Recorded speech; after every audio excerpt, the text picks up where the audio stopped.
IPOB has declared what will happen on the 30th day of May this year, 2026. May 30th, honoring the blood that waters our freedom, a tribute to Biafran, heroes and heroines. Each year, as May 30th approaches, Biafra weeps and rises. We weep for the children who starved, the men who fell, the women who endured unspeakable horrors, and we rise in remembrance, in pride, and in unwavering resolve. This is Biafran Heroes and Heroines Day. It is a sacred day. A day not declared by the United Nations, but written in blood and memories across every inch of Biafra land. From Nsukka to Aba, from Owerri to Abakaliki, from Onitsha to Umuahia, we pause, not in mourning, but in reverence. We remember the over 5 million souls of fathers, mothers, and children sacrificed at the altar of political deceit, international betrayal, and genocidal ambition. The world may have turned its back, but we shall not forget. We honor the gallant soldiers of Biafra who, with bare hands and homemade weapons, stood toe-to-toe with foreign-backed battalions. They died not in defeat, but in defiance. They died with Biafra on their lips and dignity in their hearts. We salute the women of Biafra, heroines of fire and steel, who nursed the wounded, cooked for battalions, carried supplies, shielded their babies with their bodies, and yet were never broken. Our mothers, our matriarchs, the backbone of the revolution. We remember the children. Oh, how can we forget the haunting images of kwashiorkor ravaged bodies? They died with swollen bellies and sunken eyes, not knowing the evil that denied them milk and bread. Their memory is our call to justice. May 30th is not just a day of remembrance, it is a day of reawakening. It reminds us that our struggle did not end in 1970. It took another shape, a struggle against systemic marginalization, humiliation, imprisonment, and second-class citizenship in a land our ancestors toiled to build. From economic strangulation to brutal military crackdowns, the war never truly ended. It only changed its weapons. Yet, Biafra lives. Not in maps, not in constitutions, but in the hearts of the people. It lives in every student who speaks truth in the face of oppression. It breathes in every market woman who feeds her family against all odds. It echoes in the songs of our culture, in the defiance of our youth, in the courage of our elders who still whisper, Biafra is not dead. To the Nigerian state, you can jail the agitator, but not the agitation. You can ban flags, but not the identity. You can suppress, but not silence a people whose history is soaked in courage. And to our heroes and heroines we say, your blood was not in vain. Your memories fuel a fire that no enemy can quench. Your names may not be in history books, but they are carved in the soul of a nation unborn, Biafra.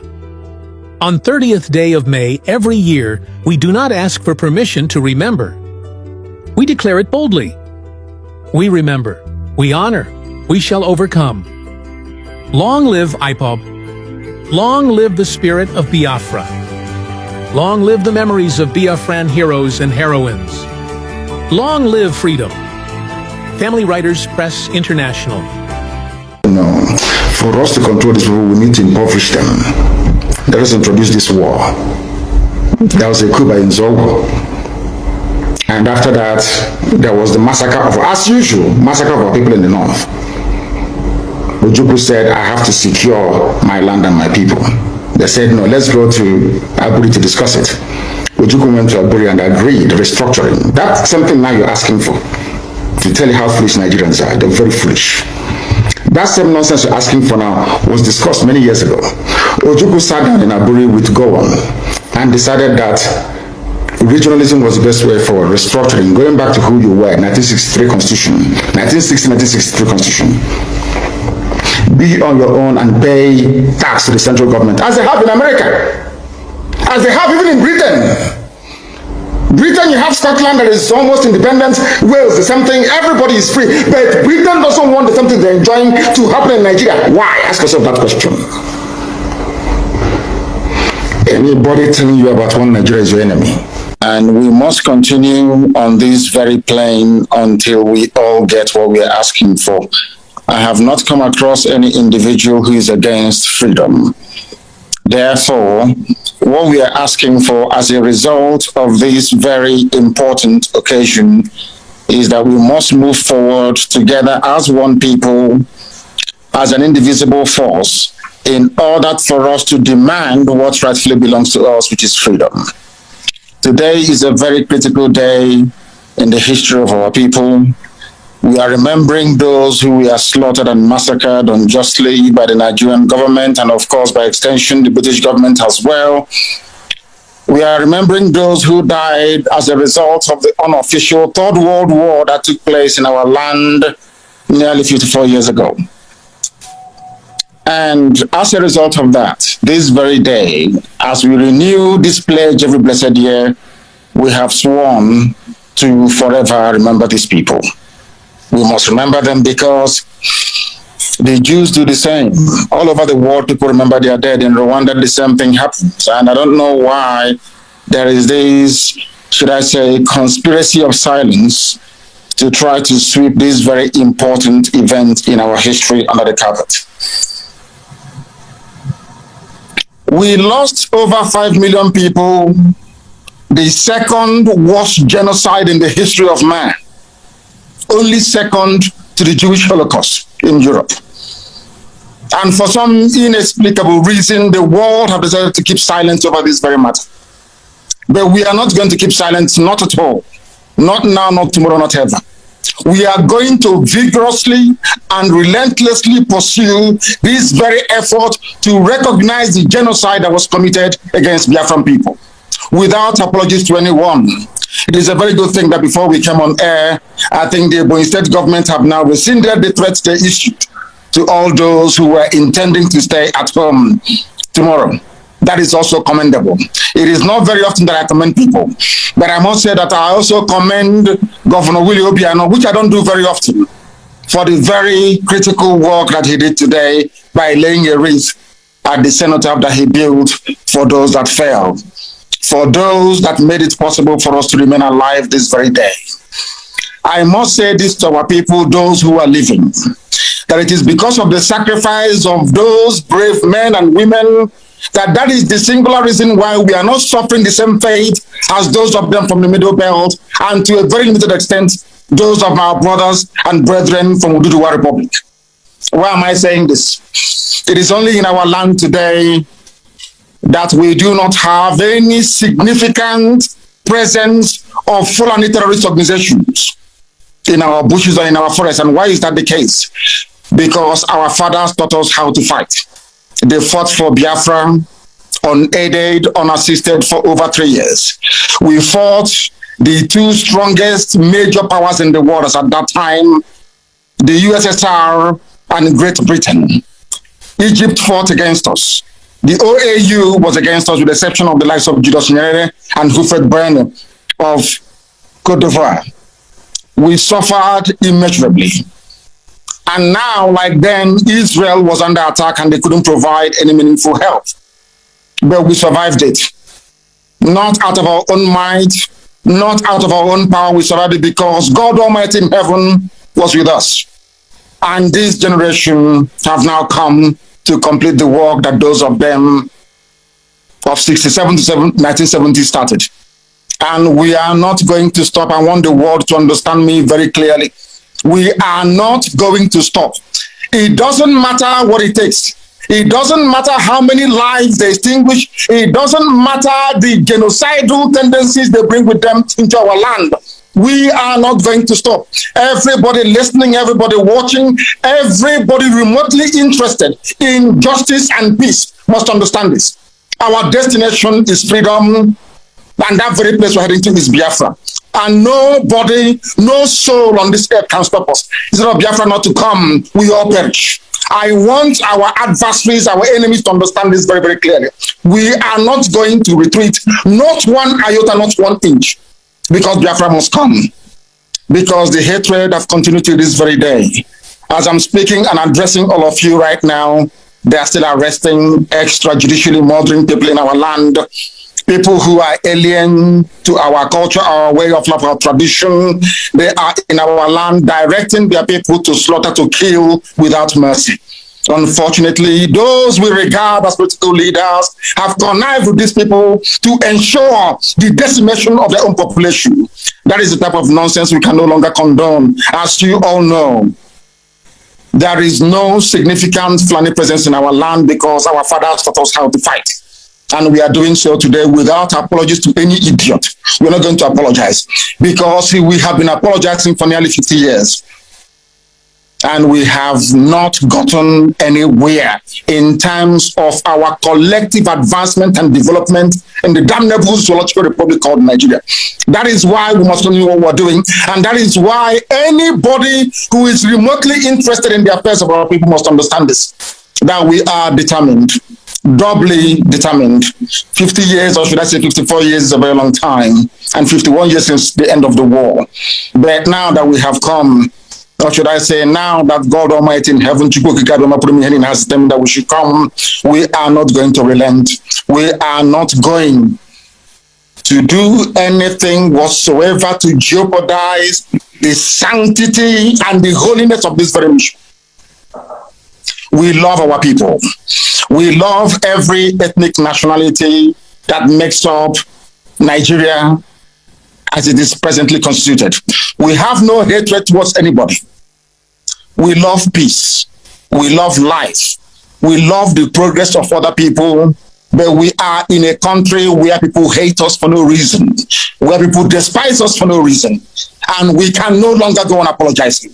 And Nigeria as a state, the entire Africa as a continent must acknowledge.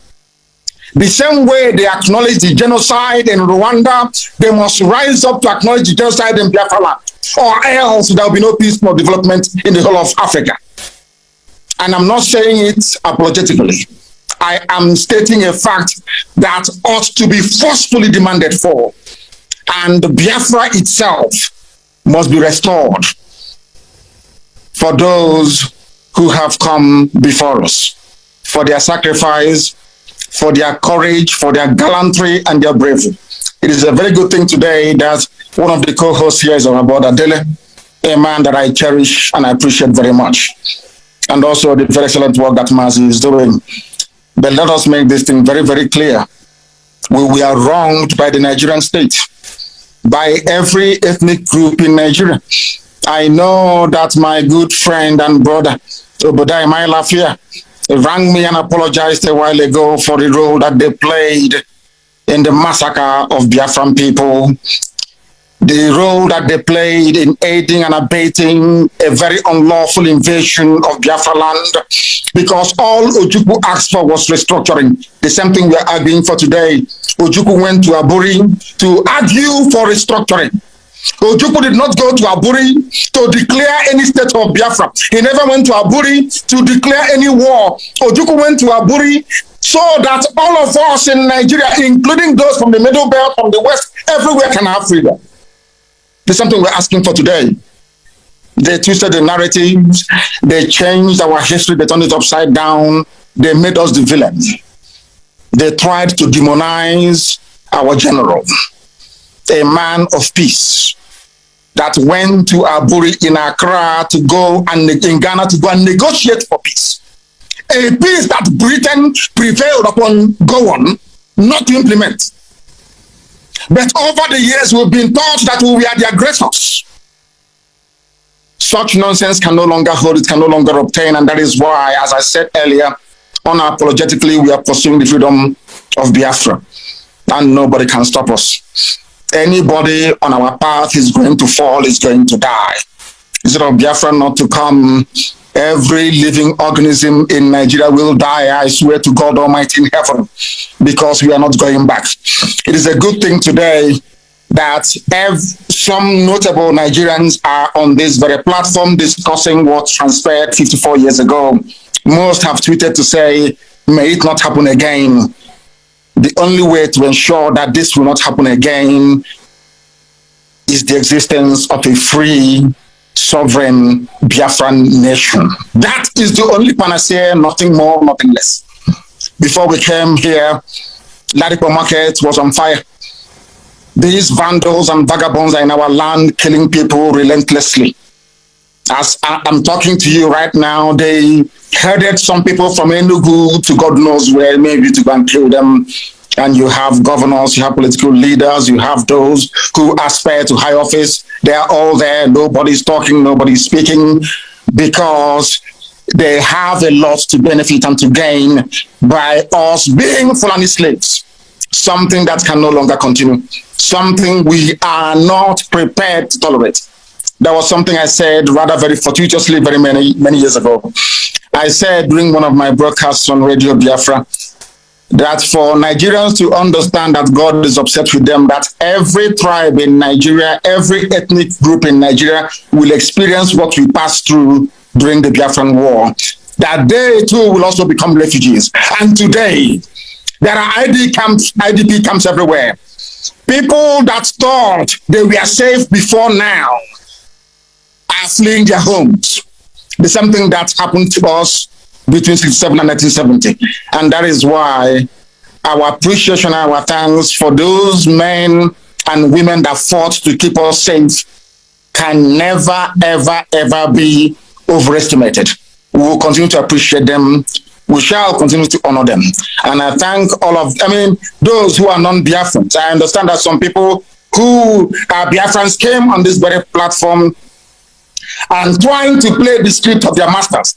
That same divide and rule by saying there is something called Southeast and South-South. All bunkum. I have said it many times on many forums, on many platforms, that everybody in the East, we are all one people. I don't understand why people are hung up about this divide and rule of Gowon. It was Gowon that created Cross River State. Gowon created River State. Not because he loves the people of the South, not at all, but because he wanted to divide us. And we must rise up. We must rise up to the game of these people and say no to them. Now that Yoruba and Igbo are one, do you see them trying to play that game anymore? Now that Biafra and Oduduwa are one and inseparable, bonded together in one, do you see them playing their stupid games? I don't know why some people will come and say they're from Nigeria, they're from South-South. In order to perpetuate that very division, which the Fulanis have cleverly exploited over very many decades and many years. I don't know when we are going to learn. And the sooner we learn, the better for us. I thank all of you once again. And this very effort to recognize the genocide against Biafrans continues until the United Nations and the whole world rise up to this very challenge and acknowledge that a great deal of injustice was done to Biafrans. Tomorrow is our sit at home. Complete and utter lockdown everywhere. And as I said earlier, I do commend the governors for coming out and saying that civil servants should not come or should not turn up to work tomorrow. It's a very good thing. We must all be bound together in order to ensure that Nigeria, first of all, takes the blame for what they did, and secondly, that the whole world will rise up to the obligation to the oppressed people and do the very right thing. Once again, I thank you all very much, and my very special thanks to Professor Ejiofor for the very wonderful and sterling work that you're doing, you and your team. Thank you very much. And may Chukwu Kigabe be with all of you. Thank you.